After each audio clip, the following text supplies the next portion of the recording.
Welcome back, everyone. Toy Shiz here, and I'm back yet again to give you guys another Retro Shiz look back at the past for my Retro October event. And today, we're heading all the way back to 1996 through 1998 to check out Legends of the Dark Knight by Kenner. Now, in these days of the 90s, we had McFarlane Toys doing their ultra action figures for Spawn. Huge roided muscles, giant monsters. When I say giant monsters, I think we all remember a giant Malbolgia in the clamshell. They were overtaking the action figure toy line. Toy Biz shortly followed suit with more of their bigger Planet of the Symbiotes Venom figures. And Kenner basically said, oh, no, hold my beer. So thus, welcome to the nightmare. The Kenner Legends of the Dark Knight series was born, utilizing artwork from around DC Comics, most notably kind of focusing in on the artwork of Kelly Jones, the really disfigured, creepy look, overly roided out. And imagine you're Batman and you've been thrown into a world of broken bones and twisted minds. And like I said, we have Legends of the Dark Knight. Now, I have the original Penguin unopened. As you can see, he's definitely seen better days, so we will be opening him, but this just gives you an idea of the card back. I always and will distinctly remember this Batman face on the toy shelves, and I'll admit, as a kid growing up with Kenner, didn't really understand this at the time. I had Batman the Animated Series. It was so simplistic. This was something else. This was something I didn't really understand, but you know, my old age, I totally get it. And I like the idea of what it's about. In a twisted parallel Gotham City where all the criminals are unimaginably roided out and deadly. Yeah, that's the story. That's the simplistic nature of this. It's an alternate Elseworlds parallel universe. Man, oh man, they were onto something, especially with how a lot of toys on the toy shelves are being portrayed these days. And I loved that you did get a bio with each of these figures, and it showed you the cross-sells with all the weird, twisted Batmans, Robins, Catwoman's, Batgirls. Of course, the proof of purchase, Kenner 1997 right there for this Penguin. So if weird, creepy, and twisted be your thing, have I got a video for you. So sit back, relax, grab yourself a nice hot cup of coffee. This is a look at the Villians from the 1996 through around 1998, the Legends of the Dark Knight action figure series by Kenner. So we'll kick it off with the biggest, baddest lethal impact Bane. And around this time, Bane was certainly making his splash around DC Comics, breaking backs and whatnot. His only accessory is this weird twisted red gauntlet. Solid red, has a little handle right there for one of his hands, but it simply just connects over his wrist and covers his hand, and he has just a really weird, creepy, spiky punching glove, essentially. And in looking at Bane himself, that's Bane all day, right? But he's just a little bit different, a little bit more enhanced. And man, oh man, I love the big old red tube sticking out, along with his brown mane of hair. That's keeping with the comics. I like what you did there. All the muscles, he's roided out, right? He's power of the force to the extreme. He's got some cat scratches right there on his chest. That's very cool to see. Amidst his tattered wife beater and his big ol' wrestling boots and all the different laces around the black and white amidst the knee pads. And you can see he's got peg holes along with the original price tag of when I bought this guy. $4, not a bad deal at all. His hands are weird too. Long fingernails. That's not really a Bane trope that I know. He's going to be scratching around on Batman before he breaks his back. All the different tubes, ones that are infused into his back, down to his midsection, all around his waist and his legs, some going into his skin. Others, we don't know exactly where they go. But you notice this big old trigger button right here. And attach his big old red clawed out boxing glove. And you're simply going to give this a little push right here. And it's going to move his arm going up and down. And you can give old Batman an uppercut. And it looks pretty cool. I love old toys like this. I love when they had a little bit of functionality to them with a big old button sticking out the back. Minimal articulation for the rest of the figure, waist, the other arm, and his legs. Nothing in the knees, no joints. You can see that the tubes didn't really hinder the articulation, which is nice. They're just long enough. So this Lethal Impact Bane is sure to leave a lethal impact on your collection.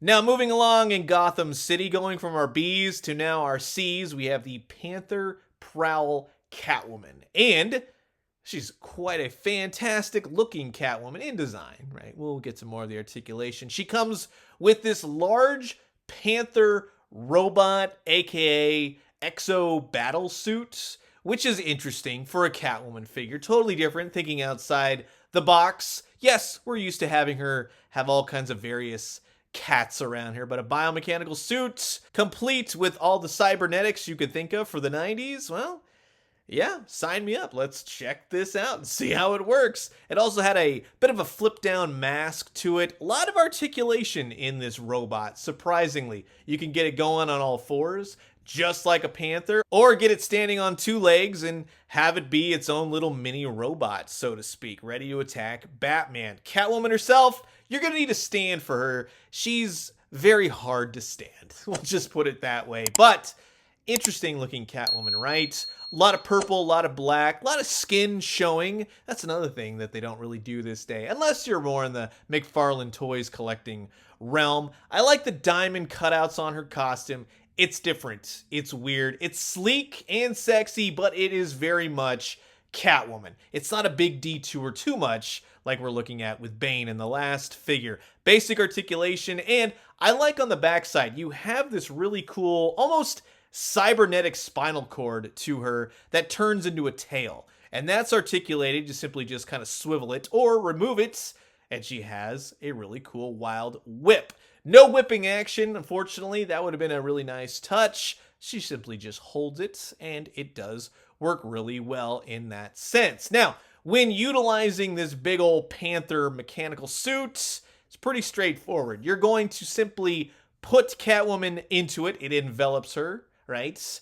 Very easy peasy. We'll go ahead and we'll speed this up. It does take some precision because there's not a lot of articulation in Catwoman, and you simply fold the headpiece down, and yeah, you have an Exo battle suit ready to do battle with the Queen or a Batman or a Robin, right? So it's standing there. It actually helps the Catwoman figure stand beautifully, even with her big platform shoes. But this just gives an extra added balance of weight to her, and it looks good. Again, it's totally different. It's totally wackadoo, but it totally fits in the Legends of the Dark Knight.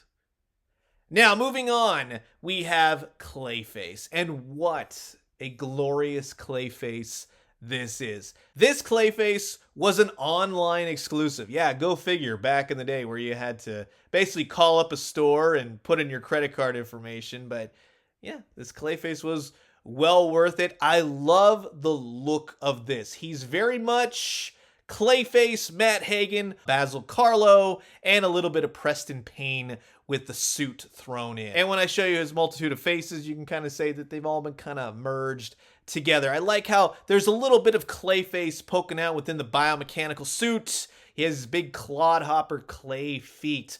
The really cool paint works for this Clayface. It's almost like peanut butter, right? But different elements, some more brown, some black. It just fits really well, and I love all the wires and everything. And on the back right here is a spinning wheel, and I'll show you exactly what that does. But even down to the back of his legs, you see all the goop pouring out, all these clay facial things going on, all the different wires, tubes, mechanical pieces.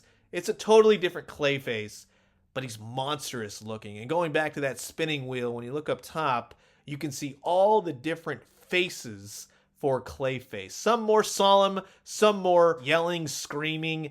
It's a dysfunctional Gotham City, and this Clayface is loving it. And I will say this, if he had a dome, he would be ever more that Preston Payne. But I'm really happy with the way this guy came out. Even with his limited articulation, he's very much statuesque in many ways, but hot dang, is that just a cool looking dangerous Clayface. Now, moving into the Joker, specifically the Laughing Gas Joker. It's a very interesting Joker, right? Kind of Frank Miller's Dark Knight Returns if he had an all-white suit to him. He does come with a big old gun It's a flat black plastic gun. It does the trick, especially for 1996, right? While there's no paint to it, it definitely makes up for in a lot of the sculpted detail. He does come with Wild the Imp. And is this guy mechanical? Is he a robot? Is he something that Joker in this world has conjured up? A clone? Something like that? Who knows? A bit of a slug of a figure, but very much that 90s look. The big old teeth kind of evokes a lot of Image Comics Spawn, right? A lot of that evilness of the clown in there. I can see what you're doing there, Kenner. But with this laughing gas Joker, totally bigger, roided out Joker, and you wouldn't think anything of it, well, until I show you his little action feature. But really nice line work, very crisp, very clean, all the way down to his spats, peg holes on the bottom of his feet, and of course right here, all these figures, all the best ones, right, have a little button on the back. And like I said, the pinstripe feature is impeccable. It's great. The head sculpt is great. I really wish he had a little bit more detail in the face, but he's got some sinister red eyes, basic articulation at the arms, nothing at the wrists, and nothing down below. And you take his big old black revolver right there, and he holds it well. Now, he doesn't have a trigger finger. That's just something we had to deal with in the 90s, but the big main feature of this guy is when you get him all positioned and push the button, boom, he blows apart. He has a big mechanical suit. That's why this Joker is so buff, and it reveals the Joker underneath holding a bomb. He's got some Smilex gas canisters going. It's very cool. 3 tubes on the back, all connected. Smilex clearly written right there. It's a totally different Joker. Now, I would say that I think when he's more complete and he has the arms and the shell going on, it's more of a fun Joker, whereas this one kind of leaves you just wanting a little bit more. Now, simply just reattach the 2 pieces around the Joker, push down, and you're up and ready to go once again for another bank robbery with the Joker. Now, from smiling faces to leather wings, we have Man-Bat. And I'm going to tell you right now, this Man-Bat still holds up to this day. This is a glorious Man-Bat. My God, the paint, the look, it's a terrifying 90s comic book Man-Bat right there, a la Legends of the Dark Knight. Look at the face right there, the fangs, the glowing red eyes. And one of my favorite aspects, he has the ID tag on his shirt. Dr. K. Langstrom, Zoological Studies, Gotham Zoo, Level B Gene Department. That is rad. They don't even do that anymore with figures, and for that alone, that just makes this figure. Look at his big old wings with all the veins in between. His arms are huge. This guy has an enormous wingspan to him, and he has quite a lot of articulation to get him in a lot of different Man-Bat poses, except for the one where you want him to go flying. Of course, right? But just in looking at that, it looks like he's just transformed. He's ripped through his shirt, his lab coat, his pants. He just looks awesome. Bit of a head swivel right there. You've seen the arms. The legs will move up and down. Nothing at the knees, nothing at the feet. But just the tattered clothes, the attention to detail. The back of the wings with the purple into the burgundy, into the brown, all the different veins. That is a rad looking Man-Bat. He's a hulked out, vicious looking Man-Bat. And I love this guy. It's just so cool to see that even in this day and age, this figure still holds up. What? Oh, like over 20 years later, it's fantastic. Teeth out, ready to fly, hang upside down. This guy is a sight to behold. So if you do not have this Man-Bat and you want a cool Man-Bat for your collection, get on it right now.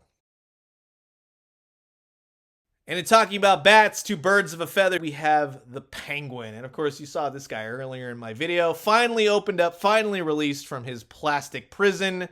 He's a cool looking penguin. He has an interesting umbrella. Again, think outside the box with all of these figures. He has multiple sculpted in birds that encapsulate the top, while underneath, it's very much just like a burlap sack sort of texture. He has this bird bone umbrella staff right here, and it's perfect for him holding it, but it's weird and creepy at the same time, right? So you take the 2 pieces and marry them just like that, and he has a really twisted Legends of the Dark Knight umbrella. Totally different outside the box, right? Same thing with Oswald Cobblepot here. a very penguinish man, even more so than probably Danny DeVito's penguin, right? Big, huge nose. He's got the eyeglass. His jacket, much like the top of his umbrella, is adorned with different birds. It's very interesting, very textured. You'll notice the big hole in the back. I'll show you that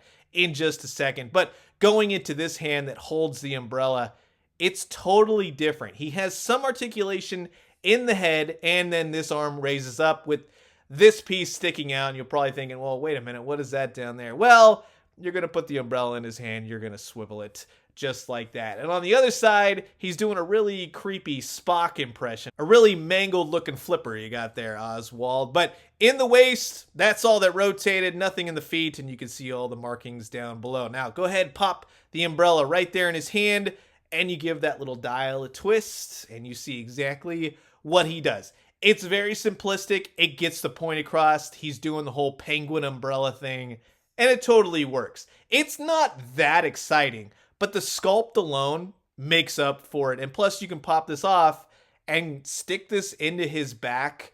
Why? I can't really tell you. Is it weapon storage? Is it more of a jabbing sword cane, bone cane now? Who knows? But it's a very interesting penguin nonetheless. Which brings us to the final figure of the villains of the Legends of the Dark Knight, the Twister Strike Scarecrow. Everyone remembers that commercial growing up, right? A big, huge. When I was a kid, I didn't really understand. They said 7-inch scale. This thing is enormous. And you have this big old sickle that matches that enormity right there. Very simplistic, very deranged. He's got the big old sickle, nice paint, brown handle, and then, I would say much like Catwoman, get him a stand as well. He's going to be very, very top heavy. But it's a sinister looking scarecrow. And it is a very interesting sculpt, much like all these figures. That's where this line really shines. It emphasizes all the tropes of the villains and makes them even more sadistic. Paint every which way, right down to his little booties right there. He's very much a scarecrow. Long and lanky and just evil and twisted looking. I like his suspenders. I like the bar that goes through. Plus, he's got light piping, right? So he's even more sinister. Like, the light eyes work on this guy tremendously. It's fantastic. And just everything about this guy, including his little action feature, is quite awesome. Now, the arms and a little bit of the articulation leave a little bit to be desired, right? The legs will go out. He twists at the waist, which I'll show you all that in just a second.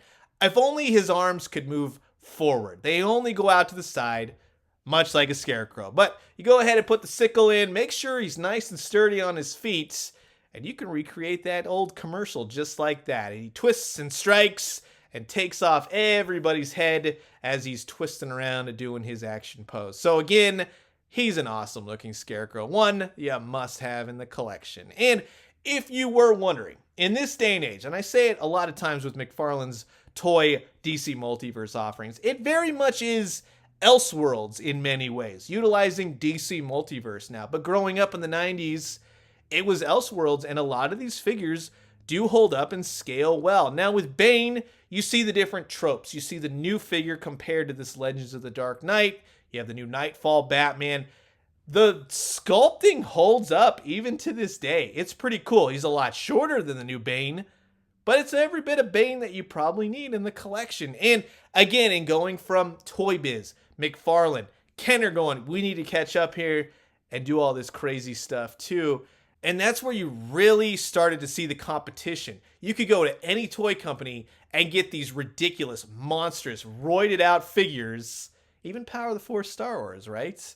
Sky was the limit in the 90s. So that is going to wrap it up for my look at the villains from the 1996 through around 1998 Legends of the Dark Knight Batman action figures. I like how they didn't have to put Batman in there. You just know Batman, right? Legends of the Dark Knight. So you've heard my thoughts, and now I'm curious to know yours. Comment below. Let me know. Let's talk everything Legends of the Dark Knight. And be sure to let me know down in the comments. Now, I really only have the villains. I have the Street to Sky Bat Cycle, which is equally as awesome. I'll have a different video coming for that later. But if you would like to see more on Legends of the Dark Knight, Batgirl, Robin, all the different variations on Batman, let me know, and perhaps we'll get to work on that video as well. I love looking back at these old 90s figures. I love looking back at old toys in general. It just brings a smile to my face. And when I can make these videos and talk about them in detail, it means so much that you even consider watching them. And thank you again. I'm at 50,000 subscribers now, so thank you very much to everyone who continues to watch my videos on a daily basis. And I'll be having a lot more Retro Shiz videos coming soon. So I'm going to leave you guys with that. As always, drink some great coffee, eat some great food, but most importantly, remember, with all the new toys these days, all the different articulation schemes and sculpts and everything else, you get to see the genesis of all of that, where it all came from, the 90s, baby, and it is alive and well, even in this day and age. And when you do, let me know what you found. I'll talk to you guys soon. Adios.